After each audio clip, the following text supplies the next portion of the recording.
भगवान ने किसी से कोई भी भेदभाव नहीं रखा है। जितने भी प्रकार की संपदा है, जितने भी प्रकार के सद्गुण हैं, वह प्रत्येक प्राणी में विद्यमान है। हमें ऐसा समाज में लगता है कि इसमें दया कम है, इसमें क्षमा कम है, इसमें करुणा कम है, ये अधिक क्रोधी है, ये अधिक अहिंसक है, ये हिंसक है। ये भेद हमें दिखाई पड़ता है, पर भगवान की तरफ से ये भेद नहीं बनाया गया है। भगवान ने सबको समान रूप से सारी चीजें प्रदान की हैं, पर ये मनुष्य के हाथ में है कि वो अपने भीतर की कौन सी संपदा का विकास करता है। जिसका वो विकास करेगा वैसा ही फल उसको प्राप्त होगा। जो कुछ किया वो कर चुका, अब करी क्यों पछताए, बोए पेड़ बबूल का तो आम कहां से पाए। हमारे पास आम के भी बीज हैं, हमारे पास बबूल के भी बीज हैं। हम जो बीज धरती में बोते हैं, फल तो हमें वैसा ही प्राप्त होगा। तात्पर्य यह है कि हमारे कर्म जैसे हैं वैसा ही परिणाम हमें मिलेगा। सकल पदार्थ हैं जग माही, कर्महीन नर पावत नाही। कर्म प्रधान विश्व करी राखा, जो जस करहि सो तस फल चाखा। जैसा जिसका कर्म होता है, जैसा जिसका प्रयास होता है, वैसा ही परिणाम उसे प्राप्त होता है। सब कुछ हमारे ही भीतर विद्यमान है। हम जिस चीज का विकास कर लें, जिसको विकसित कर लें, जिस बीज को हम अंकुरित कर लें, ये हमारे ऊपर निर्भर करता है। संसार में जितने गुण हैं, जैसे भगवान राम मर्यादा पुरुषोत्तम के रूप में प्रतिष्ठित हैं। भगवान राम रामो धर्मः नामो विग्रहवान धर्मः, वो साक्षात धर्म की प्रतिमूर्ति हैं। तो उन्होंने अपने भीतर धर्म के बीज को अंकुरित किया और विकसित किया। उन्होंने मर्यादा के बीज को अंकुरित किया और विकसित किया। भगवान श्री कृष्ण मानसिक संतुलन के लिए संसार में प्रतिष्ठित हैं, प्रेम तत्व के लिए संसार में प्रतिष्ठित हैं। सो भगवान कृष्ण ने अपने भीतर के प्रेम तत्व को विकसित किया। परम पूज्य गुरुदेव तपोनिष्ठ के रूप में प्रतिष्ठित हैं। सो परम पूज्य गुरुदेव ने अपने भीतर के तप की ऊर्जा को, अपने भीतर तप के बीजों को प्रतिष्ठित किया, विकसित किया। इसी प्रकार संसार में जितने भी लोग हैं, सब में सब कुछ विद्यमान है। जो जैसा अपने आप को बनाना चाहता है, वो वैसा ही अपने आप को बना लेता है। कोई महिला बहुत सुंदर स्वादिष्ट भोजन बनाती है और भोजन की वही सारी सामग्री किसी अन्य महिला को दे दी जाए, सारी व्यवस्था बिल्कुल वैसी ही दी जाए, पर उससे वैसा स्वादिष्ट भोजन नहीं बनेगा। इसका तात्पर्य ये हुआ कि उसने अपने भीतर के पाक कौशल को, पकाने की कला को उसने अपने भीतर से विकसित नहीं किया। कोई माताएं कितना सुंदर बुनाई कर लेंगी, कढ़ाई कर लेंगी, सजावट कर लेंगी, तो जिन्होंने इन चीजों को अपने भीतर विकसित किया है वो बिल्कुल कर लेंगी, और जिन्होंने नहीं किया है, ये सारे गुण उनमें सुसुप्तावस्था में पड़े रहते हैं। कोई अपने भीतर के संगीत की विद्या का बहुत सुंदर उसका परिशोधन कर लेता है, तो वो महान संगीतकार बन जाता है। सब कुछ इसी अंदर ही भरा हुआ है। आप बाजार से हारमोनियम खरीद सकते हैं, पर उसको बजाने की कला आपको बाजार से नहीं मिलेगी, वो आपके अपने भीतर बैठी हुई है। आप संगीत की किताब बाजार से खरीद सकते हैं, भजन किसी का चुरा सकते हैं, पर गाने की विद्या आपको बाजार से नहीं मिलेगी, वो आपके अपने भीतर ही है। जिसने उसको निखारा, जिसने उसको संवारा, वो वैसा कर सकता है। आप किसी को नृत्य करते हुए देख करके आनंदित हो जाएंगे, पर आप उसका नकल नहीं कर सकते, क्योंकि नाचने की कला आपको अपने भीतर से विकसित करनी पड़ेगी। जो बात हम आपको बता रहे हैं, आप स्वयं से पूछिए, क्या ये आपको पता नहीं है? ये आपको पता है, पर हम इसलिए बता पा रहे हैं क्योंकि हमने बोलने की कला का विकास कर लिया है, आप सब तक पहुंचाने की कला का विकास कर लिया है। आप इस समय श्रोता हैं, मौन होकर के चुपचाप सुन रहे हैं, इसका मतलब आपने सुनने की विद्या का विकास कर लिया है। जिसने जैसी विद्या का विकास किया उसको वैसा ही मिलता चला जाता है। सब कुछ इस संसार में भरा पड़ा है। वे किसने मना किया? आप भी तबला खरीद लीजिए, आप उसका मूल्य चुकाइए, बाजार से तबला लेकर के आइए। जैसे हमारे भैया हथौड़ी लेकर के उसके सुर को मिलाते हैं, कभी ऊपर चढ़ जाए तो कभी नीचे उतर जाए, ये सब आप भी कर सकते हैं। पर ये आएगा कहां से? ये है भीतर, उसको विकसित करना पड़ेगा, उसको जगाना पड़ेगा, उसको झकझोरना पड़ेगा। ये करेगा कौन?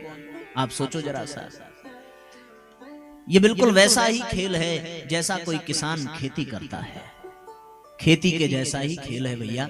सारा अनाज, सारा जल कहां भरा है? धरती के भीतर ही तो भरा है।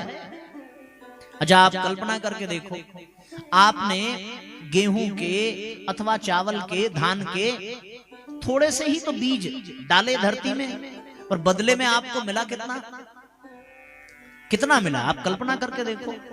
आपने कुछ मात्रा में बीज डाले, पर बदले में आपको कितना मिला? उसकी कोई तुलना ही नहीं है। सो वो जो ज्यादा मिला वो कहां से आया? वो धरती माता की गोद से आया। आपने जैसा बीज दिया था बदले में आपको वैसा मिला, और अनेक गुना करके मिला, अनेक गुना होकर के मिला। सो जैसा हम बाहर से डालेंगे भीतर, वैसा ही हमारे भीतर से अनेक गुना होकर के हमें प्राप्त होगा। यही प्रकृति का नियम है, यही विधि का विधान है। जैसा पाना चाहते हो वैसा देना प्रारंभ कर दीजिए, जैसा चाहिए वैसा लुटाना प्रारंभ कर दीजिए। आपको मिलता चला जाएगा, आपके पास से बढ़ता चला जाएगा। तो हम लोगों ने साथियों ये चर्चा तो कर ली थी कि बीज क्या है? भगवान के द्वारा प्रदत्त विभूतियां, भगवान के द्वारा प्रदत्त प्रतिभाएं ही बीज हैं। ये बीज है। दूसरा, बीज को विकसित करने के लिए जो माटी चाहिए, वो माटी मानव देह के रूप में भगवान ने हमें प्रदान की। मिट्टी की ही तो देह है ना। इसे भगवान ने लोहे की बनाई नहीं, सोने की बनाई नहीं। चाहता तो बना सकता था। क्या भगवान के पास लोहा और सोने की कमी है क्या? जो सोने की द्वारिका बसा सकता हो, जो सोने की लंका रावण को दान कर सकता हो, उसके पास सोने का अभाव तो है नहीं। तो चाहते परमात्मा तो ये शरीर भी सोने का बना करके भेजते, लेकिन उन्होंने मिट्टी का ही इसलिए बनाया क्योंकि बीज सोने में नहीं उगता, बीज सोने में विकसित नहीं होता, बीज विकसित होता है माटी में ही। तो मिट्टी का शरीर भगवान ने दिया, मिट्टी की व्यवस्था हो गई, बीज की व्यवस्था हो गई। जल के रूप में हमने आपको कल बताया था, ये दिव्य ज्ञान ही जल का रूप है। ज्ञान की गंगा में जो गोता लगा ले, उसकी मिट्टी में, उसके मानव देह में ये बीज परमात्मा के विकसित होने लगते हैं, है ना। इस मिट्टी की देह में आप संगीत का ज्ञान जल के रूप में भरना प्रारंभ कर दीजिए, तो फिर संगीत के जो बीज हैं वो अंकुरित हो जाएंगे। इस मिट्टी की देह में आप शास्त्रों का ज्ञान भरना प्रारंभ कर दीजिए, तो जो शास्त्रों के जो बीज हैं वो पुष्पित हो जाएंगे। फिर आप शास्त्रज्ञ बन जाएंगे, आप वेदज्ञ बन जाएंगे, आप बड़े बड़े पुराणों के ज्ञाता बन जाएंगे, आप दर्शन और स्मृतियों की व्याख्या करने वाले बन जाएंगे।